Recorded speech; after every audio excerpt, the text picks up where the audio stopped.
우리를 은혜와 안식의 이 장소로 인도하신 하나님께 먼저 감사를 드립니다. 신약 성경에는 복음서가 있고 사도행전이 있고 편지서가 있고 계시록이 있습니다. 이 히브리서를 연구하고 있는데요, 이 히브리서는 신학적인 그러한 편지서가 이 히브리서입니다. 오늘 4장을 연구하겠습니다. 히브리서 4장 1절에서 11절까지 안식이란 단어가 여기 화면에 보면은 몇 번 정도 나옵니까? 몇 번이죠? 8번입니다. 굉장히 신학적인 내용들입니다. 다 읽지 않고 한번 안식이라는 단어만 한번 보겠습니다. 히브리서 4장 1절에서 11절까지 안식이라는 단어가 8번 나온다고 말씀드렸습니다.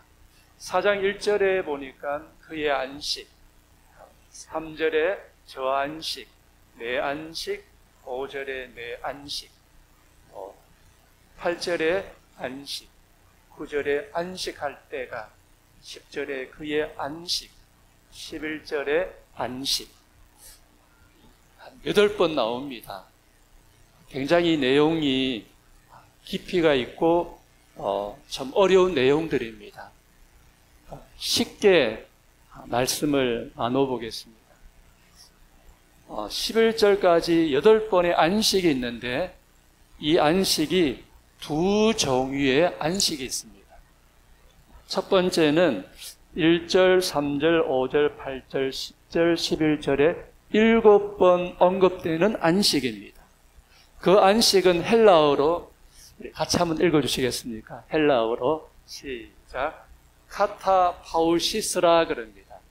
신약 성경은 원어가 헬라어인데 7번 언급된 안식은 헬라어로 카타파우시스라 그럽니다. 이 카타파우시스의 안식은 어떤 안식인가 하면은 이스라엘 백성들이 그 애굽 땅에서 노예와 고통과 아주 힘든 가운데 있다가 그들이 하나님의 강한 손과 편팔로 구원을 받아 정말 젖과 꿀이 흐르는 가나안 땅에 들어가는 그 가나안의 안식을 말합니다. 두 번째는 영적인 안식입니다. 예수님을 믿음으로 말미암는 안식, 수고하고 무거운 짐진 자들에게 주시는 쉼, 안식을 말합니다.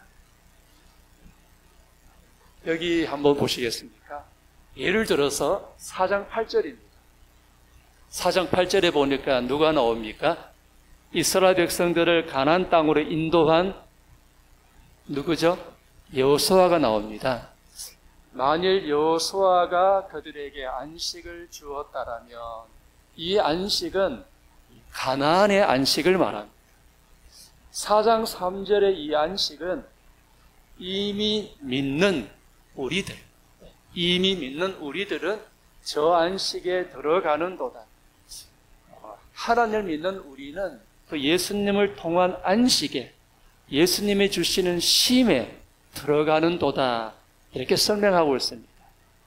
우리가 이 히브리서를 연구할 때 1절에서 11절에 그 안식의 첫 번째는 카타파우시스구나. 가나안의 안식, 예수님이 주시는 안식.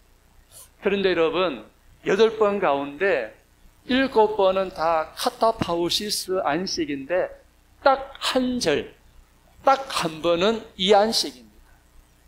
한번 읽어볼까요? 헬라어로 시작. 사파티스모스라 그럽니다. 이 안식은 무슨 안식 같습니까?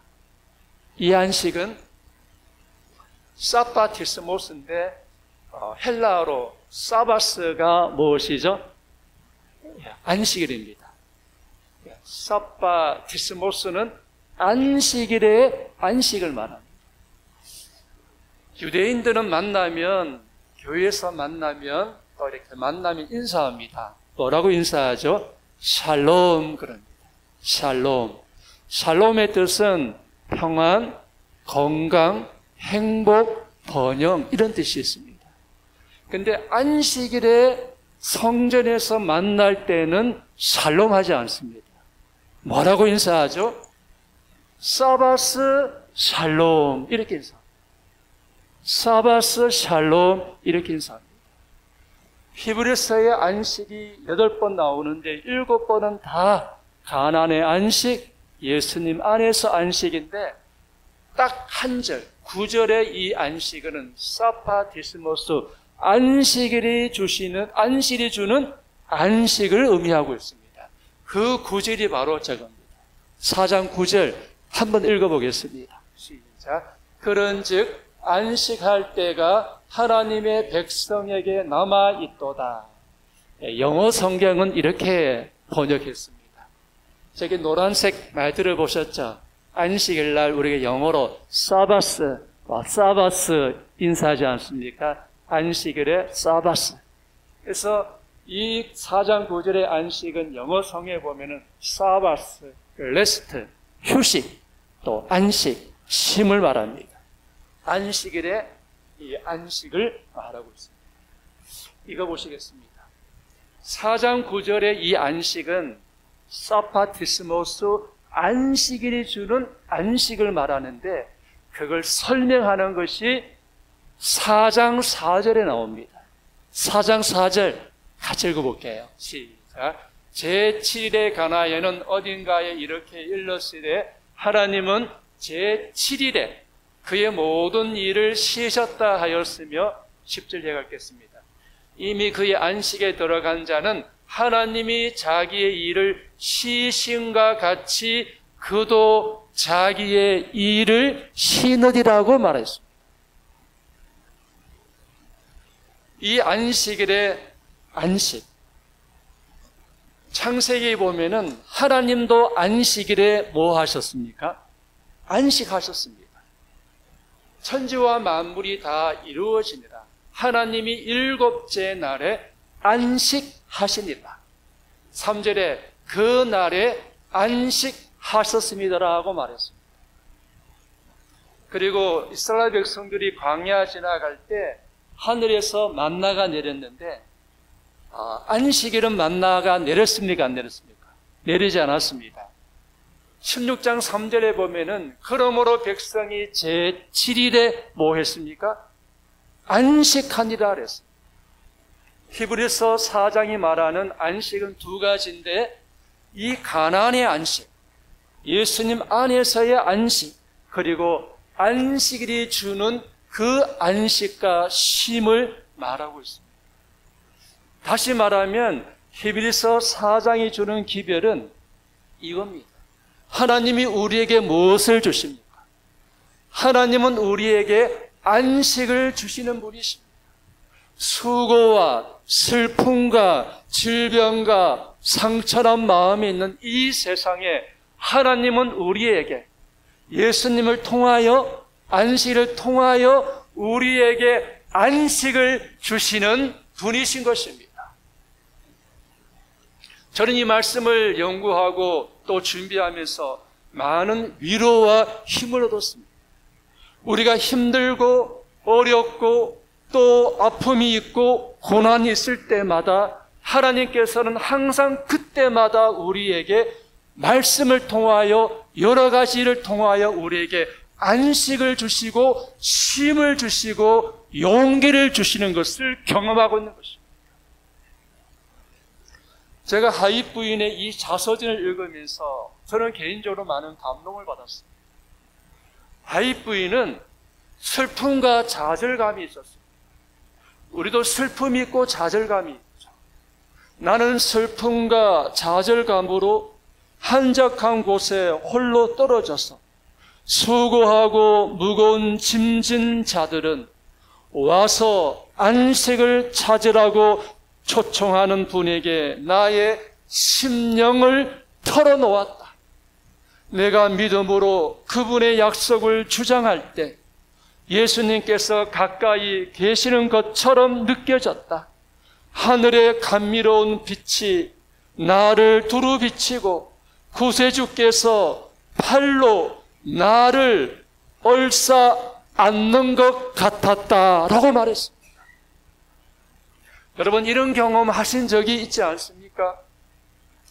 우리에게도 슬픔이 있고 우리에게도 좌절감이 있고 낙심이 있을 때 수고하고 무거운 짐진 자들아 와서 나에게 안식을 얻으라고 말씀하신 주님께 심령을 털어놓고 기도할 때 주님이 나에게 가까이 있는 그런 느낌을 받지 않았습니다. 1장 7절을 한번 같이 읽어보겠습니다. 시작.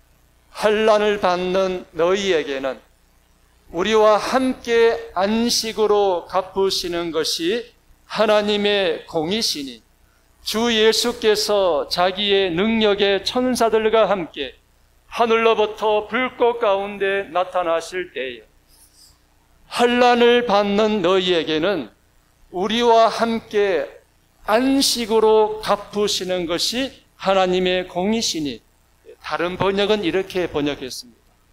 환난을 겪고 있는 여러분과 우리에게는 장차 안식으로 보장해 주실 것입니다.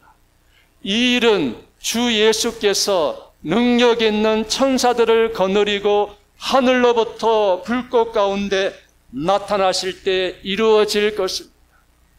진정한 안식을 주님 오실 때 우리에게 주실 것입니다. 그래서 제가 처음에 인사할 때 우리를 은혜와 안식의 자리로 인도하신 하나님께 감사하다고 말씀드렸습니다. 히브리서 4장 12절은 우리가 다 알고 있는 말씀입니다. 같이 읽어보겠습니다. 4장 12절입니다. 시작. 하나님의 말씀은 살아있고 활력이 있어 좌우의 날선 어떤 검보다도 예리하여 혼과 영과 및 관절과 골수를 찔러 쪼개기까지 하며 또 마음의 생각과 뜻을 판단하나니, 하나님의 말씀은 뭐하다고 했습니까?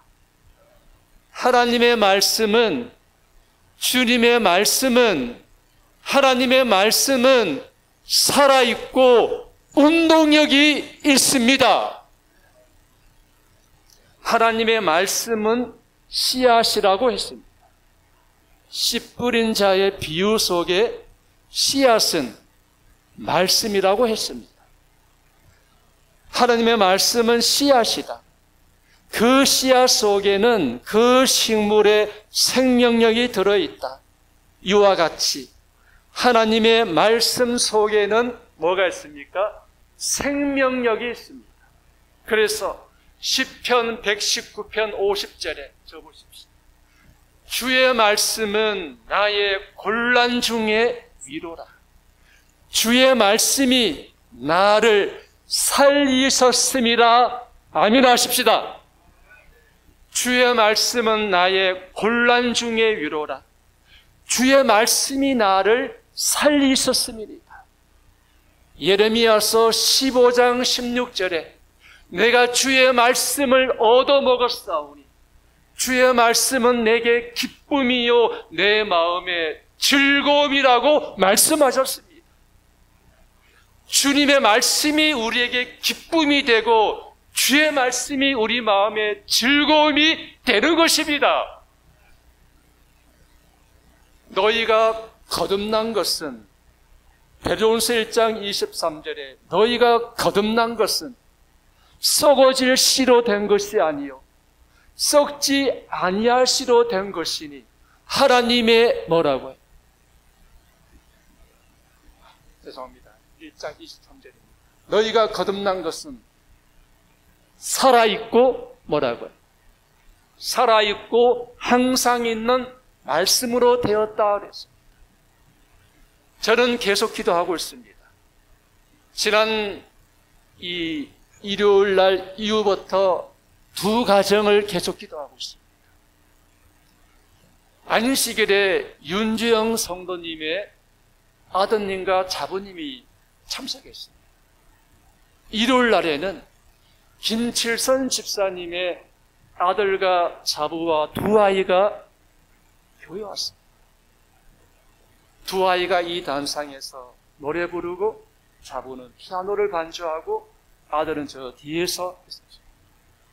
저는 기도하기를 이 젊은 두 가정이 너희가 거듭난 것은 하나님의 살아있고 항상 있는 말씀으로 되었다고 하신 것처럼 하나님의 살아있는 말씀으로 이 젊은 두 가정이 거듭나게 해 주시옵소서. 말씀으로 거듭나게 해달라고 기도하고 있습니다. 말씀은 사람을 거듭나게 합니다. 죄인을 의인으로 만들고 교만한 사람을 겸손하게 만들고 개팍스러운 사람을 통회하고 온유한 사람으로 만들고 불순종하는 사람을 순종하는 사람으로 만들고 말씀은 육신의 정욕을 잘라내고 말씀은 우리 마음의 생각과 뜻이 그 동기가 선한지 악한지 분별해내는 검인 거예요. 말씀은 사람을 거듭나게 하죠. 죄인을 의인으로, 교만한 사람을 겸손하게, 개박스러운 사람을 온유하고 통회하는 사람으로. 지난 우리 비건데이 때 우리 많은 분들이 오셨는데 제가 유독 한 분이 시선이 집중이 되었습니다. 이분이 밥을 가져오시는데 산더미처럼 가져오는 거예요. 밥을 이렇게 싸가지고 오시는 거예요. 저를 보는 것 같았습니다.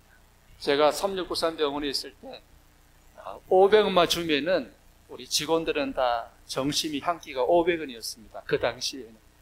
밥을 먹을 때 제가 이렇게 속히 막 2층, 3층으로 밥을 먹었어요. 그러다 보니까 84kg가 된 거예요.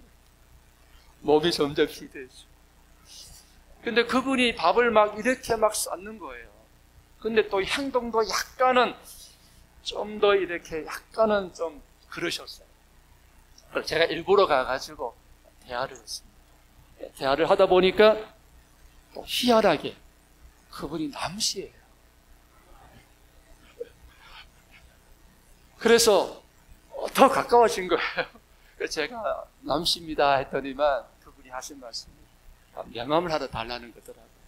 제가 며칠 명함이 없어가지고 못 드리고 우리 김경수 집사님이 출석부를 다 매기셔서 거기 보니까 남씨가 있더라고요. 성인인데 전화번호가 있더라고요. 그래서 제가 내일 전화를 하려고 그러는데 제가 무슨 이야기 하려다 그분 이야기 했는지 모르겠습니다.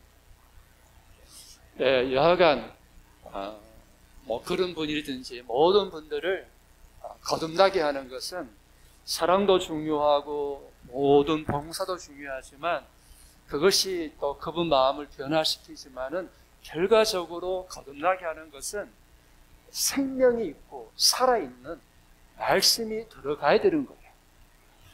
제가 우리 하경수 집사님 딸 유현이하고 춤이하고 지난 안식일에 저 3층에서 공부를 했습니다.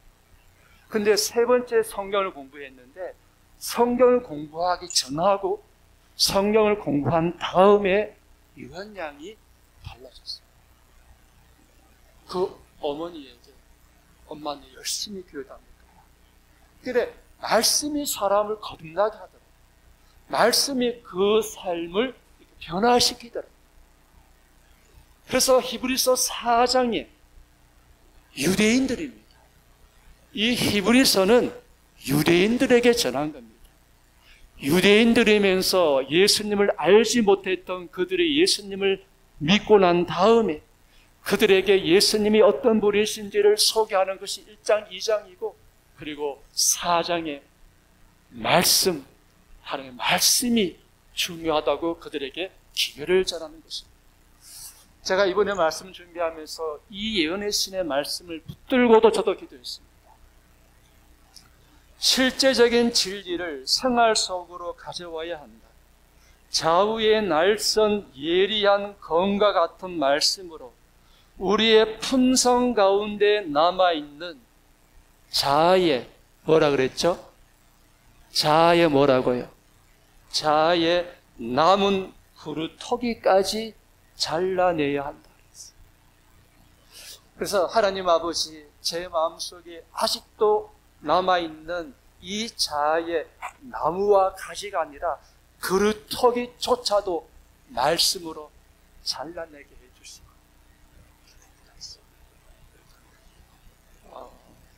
제가 준비를 했지만 시간 되면 딱 마치겠습니다. 에스겔서 37장에 보면은 에스겔이 이 상을 보았습니다. 이렇게 계곡에 골짜기에 가니까 막 마른 뼈들이 많이 있습니다. 마른 뼈들이 많이 있는데 하나님이 에스겔에게 대언하여 말하라니까 에스겔이 대언해서 말합니다. 그 마른 뼈들에게, 너희 마른 뼈들아, 여호와의 말씀을 들을지어다 하니까 그 마른 뼈에 힘줄이 두고 살을 입히고 가죽으로 덮고 너희 속에 생기를 두리니 너희가 뭐하리라? 살리라고 말씀하자 그 뒤에 6절부터 보면은 이제 이들이 마른 뼈들이 살아나고 뭐가 됐습니까? 군대가 된 거예요. 근데 이 마른 뼈는 그 성경 뒤에 보면 누구를 상징하고 있었습니까? 이스라엘 족속. 이스라엘 족속이, 마른 뼈 같은 이스라엘 족속이 살 수 있는 길이 여호와의 말씀이라고 했습니다. 그래서 우리 울산중앙교회는 하나님의 살아있고 운동력이 있고 활력이 있는 말씀이 있는 초대교회처럼 말씀이 흥황하는 교회가 되기를 간절히 바랍니다. 대4장 14절입니다. 그러므로 우리에게, 같이 읽어보겠습니다. 우리 많이 읽었던 말씀인데요. 시작. 그러므로 우리에게 큰 대제사장이 계시니 승천하시니 곧 하나님의 아들 예수시라.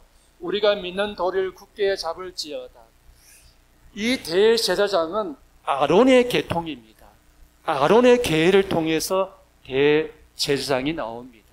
구약에도 많이 대제사장이 나오죠. 근데 4장 14절에는 대제사장 앞에 뭐가 붙었습니까? 큰, 이 단어가 나옵니다. 예수께서는 하늘에서 우리의 크신 대제사장이시다.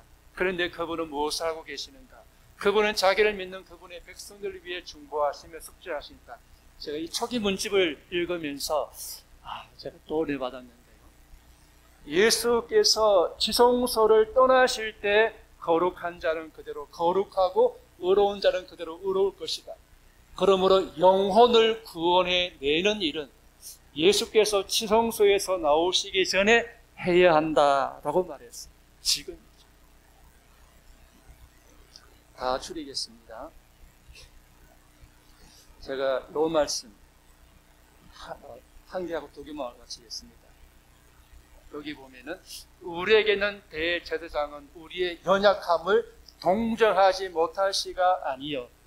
여기 보니까 저는 이 감동적인 단어가 두 개입니다. 연약과 동정입니다. 우리 다 연약하지 않습니까? 우리가 연약할 때 동정하지 못할 시리가 아니요. 이 말은 부정적으로 말하지만 긍정입니다. 동정하지 못할 시리가 아니요. 부정의 부정인데 이건 뭡니까? 동정한다는 말이죠. 연약함을 동정하시는 분입니다. 근데 예수님의 동정은 이런 동정입니다. 주께서 지나신 곳에서는 당신의 동정을 받은 자들이 건강함으로 기뻐하였다. 예수님의 음성은 많은 청각 장애인들이 들은 무슨 소리였습니까? 최초의 소리였고, 그의 이름은 말하지 못하는 자들이 말한 최초의 뭐라고요? 말이었으며, 그의 얼굴은 시각 장애인이 본 최초의 뭐라고요? 얼굴이었다. 어찌 그들이 예수를 사랑하지 않으며 또 찬양하지 않을 수 있겠는가? 예수께서 성읍과 동네들을 지날 때 그의 생명과 기쁨을 발산하는 생명의 조류와 같았다.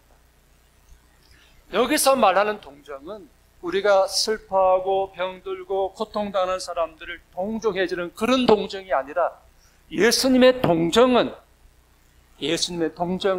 함께 울고 함께 슬퍼하면서 그들의 아픔을 치유해 주시고 회복시켜 주시는 동정이라는 것입니다. 우리가 연약할 때, 육체적으로 질병과 연약할 때 한계에 있는 우리들을 동정하시는 예수님은 동정하시면서 우리를 치료해 주시고 회복시켜 주시는 그런 대제사장이십니다. 이 말씀 말씀하고 마치겠습니다. 4장 16절 같이 읽겠습니다. 시작. 그러므로 우리는 긍휼하심을 따라 때를 따라 돕는 은혜를 얻기 위하여 은혜의 보좌 앞에 담대히 나아갈 것이더라. 오늘 우리 변정숙 집사님이 우리 건강요리 교실에 영상을 하나 올렸습니다. 혹시 보셨습니까? 아주 어린 아이입니다. 학교에 입학하기도 전에 아주 꼬마 어린아이가 엘리베이터를 탔습니다. 엘리베이터 탔는데 엘리베이터가 고장이 난 것입니다. 닫혀버린 것입니다. 저는 그 경험을 해봤습니다. 제가 부산에서 목회할 때 집사람과 교인들과 함께 다대포에 있는 교인 집에 방문을 가는데 엘리베이터 타고 이제 올라가는데 갑자기 딱 서버린 것입니다. 딱 서버리니까 유리가 이렇게 사방에 있으면 좀 덜한데 유리가 없는 엘리베이터에 딱 갇히니까 굉장히 답답하고 그런 상황이 오래됐었어요. 그래서 아주 겨우겨우 이렇게 나왔었는데 그 어린아이가 그 엘리베이터에 갇혔어요. 갇혔는데 이 아이가 제일 먼저 한 것이 뭔가 하면은 무릎을 꿇고 기도하는 것이었습니다. 주님, 문을 열어주세요 하고 기도가 딱 끝나자 그 문이 딱 열리는 것입니다. 그리고 영상에 보니까 그 아이가 기도한 내용이 그 CCTV에 찍혀서 그 기도문이 거기 자막에 나왔어요. 정확하게 주님, 제가 지금 좀 답답하고 어려움에 처해 있는데 예수님 문을 열어주세요. 그 어린아이가 간절히 기도하자 기도가 끝나니까 그 문이 확 열리는 것입니다. 제가 그 아이를 보면서 저는 이 말씀을 준비하면서 저의 인생의 삶, 신앙의 삶을 살아오면서 어렵고 힘들고 병원에 입원하고 고통이 있고 아픔이 있을 때마다 그때마다 돕는 은혜를 받은 경험이 있음을 보았던 것입니다. 여러분도 살아오면서 어렵고 힘들 때, 아픔이 있을 때 그때마다 하나님이 주시는 돕는 은혜를 경험한 분들이 많이 있을 것입니다. 슬퍼하고 정말 기가 막힐 웅덩이에 빠지는 그런 아픔이 있을 때에 그 웅덩이에서 건져주신 돕는 은혜를 경험하고 있는 것입니다. 지금도 그 돕는 은혜를 경험하고 있는 것입니다. 우리가 살아가면서 늘 돕는 은혜를 얻기 위하여 은혜의 보호자 앞에 나아가서 기도하는 우리 모두가 되었으면 좋겠습니다. 이 시간 간증합니다. 돕는 은혜를 주시는, 어려울 때마다 돕는 은혜를 주시는 우리 하나님을 찬양합니다.